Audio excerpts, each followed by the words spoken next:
जय गणेश दोस्तों, कैसे हैं आप सभी लोग। एक बार फिर से सबका बहुत बहुत धन्यवाद कि सभी ने अपना समय निकाल के यहाँ पे आए हैं मेरा व्लॉग देखने के लिए। तो चलिए शुरू कर लेते हैं आज का वीडियो। तो अभी 6:30 हो रहा है फ्रेंड्स, और आज मेरी बेटी की छुट्टी है। मेरी बेटी जो कि 12th क्लास में है, अभी उसका मतलब वो चल रहा है, क्या कहते हैं उसे, वाइवा वगैरह। तो आज उसका प्रेपरेटरी लीव है, और इसीलिए ना मैं जो हूँ उसका टिफ़िन विफ़िन तो कुछ बनाना नहीं था, लेकिन मुझे आज फिर भी जल्दी उठ के काम करना पड़ रहा है, क्योंकि आज थोड़े से एक्स्ट्रा काम है, और वो क्या है वो आगे आपको पता चल जाएगा। तो अभी 6:30 हो रहा है, और मैं झाड़ू लगा चुकी हूँ, एक गिलास गर्म पानी पी चुकी हूँ। उसके बाद मैं सीधे आ गई हूँ पोछा लगाने के लिए। तो आज थोड़ा सा 2-3 दिन से ना पोछा भी मेरे को शॉर्टकट में लगाना पड़ रहा था, क्योंकि डेली जाना पड़ रहा है भागवत के लिए। मतलब पड़ रहा है नहीं कहना चाहिए, यहाँ पे सौभाग्य है हमारा, मतलब मेरा, जो मुझे मिल रहा है भागवत की कथा सुनने के लिए। तो इस चक्कर में ना थोड़ा जल्दी जल्दी काम करने के लिए क्लीनिंग वगैरह उतनी डीप अच्छे से नहीं हो पा रही थी। तो आज थोड़ा तो जल्दी मैं इसलिए भी उठी हूँ कि अच्छे से पूरे घर में पोछा लगा दूँ, नहीं तो मैं 1-2 कमरा स्किप कर दे रही थी। तो अभी उसी में मैं जो है अपना आधा पौना घंटा अच्छे से लगा के पोछा लगा रही हूँ। तो अब मैंने आपको पहले भी कई बार शेयर किया है कि ना मैं अब बैठ के ही पूरे घर में पोछा लगाने में सक्षम हो चुकी हूँ। मतलब पहले मुझे थोड़ा सा दिक्कत होने लग गई थी पैरों में और घुटनों वगैरह में। 40 इयर्स की मैं हूँ, और मतलब समय के साथ, एज के साथ, आजकल आप सभी जानते हैं कि समय से पहले ही सबको बुढ़ापा आ रहा है। तो मैंने ना जैसे वाइपर से खड़े होके मैं पोछा लगाती थी, लेकिन मैंने धीरे धीरे अपने आप बॉडी को ऐसे ट्रेन कर लिया है कि मैं पूरे घर में बैठ के ही पोछा लगा पाती हूँ।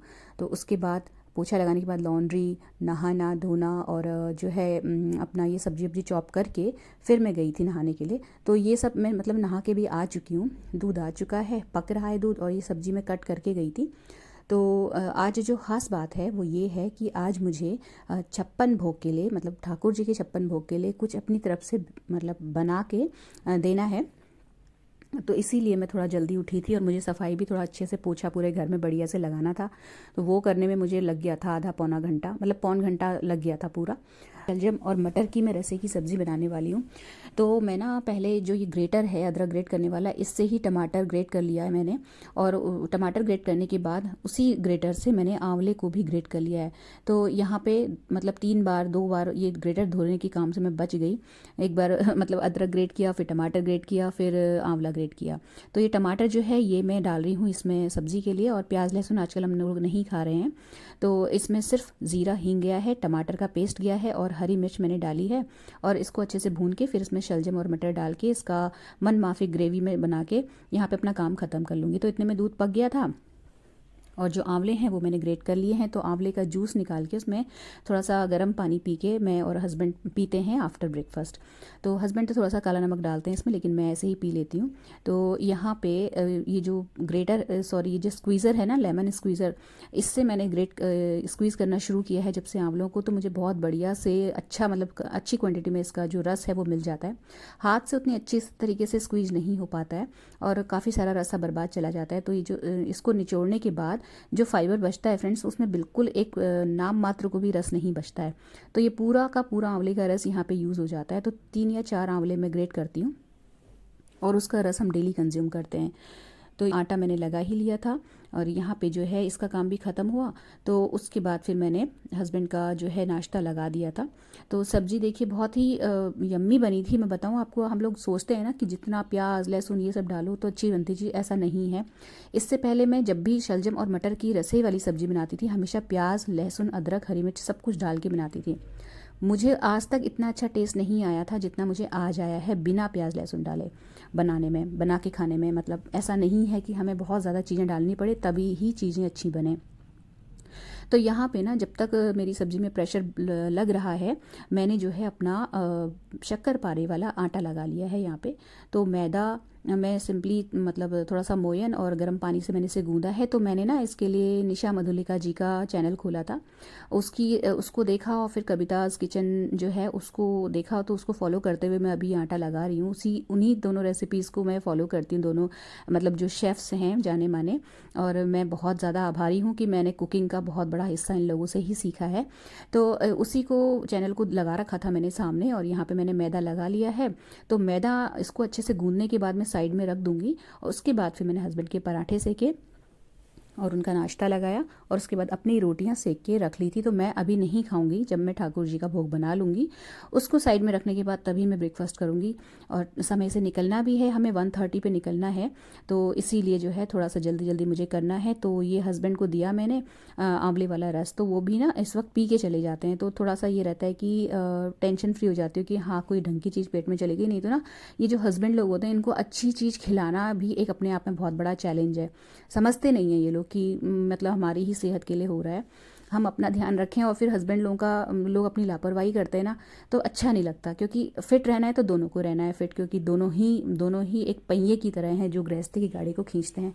एक भी अनफिट हो जाएगा तो कैसे चलेगा, ये मैं बहुत समझाती हूँ अपने हस्बैंड को। नाश्ता निपटने के बाद फिर मैंने जो है गैस वैस पोछी थी, क्योंकि ठाकुर जी का भोग बन रहा है तो साफ सफाई करना ज़रूरी है। तो पूरा काउंटर टॉप क्लीन करा, झूठे बर्तन हटाए और सारे बर्तन धो के फिर मैं इतनी देर में जो मैदा था उसको भी रेस्ट में लिया। तो यहाँ पे मैं ये जो शक्करपारे हैं उनको बेल के इस तरीके से फ्राई कर लूँगी।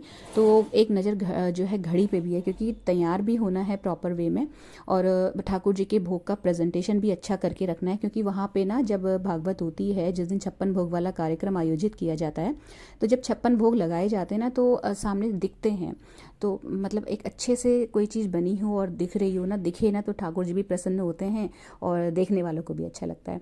तो ये जो एक टोकरी थी, इसमें शायद टॉफ़ीज़ वगैरह कुछ आई थी, तो ये मैंने रखी हुई थी, तो इसको मैंने वॉश करके रात को ही निखारने लगा दिया था, जिससे कि इस वक्त तक सूख जाए।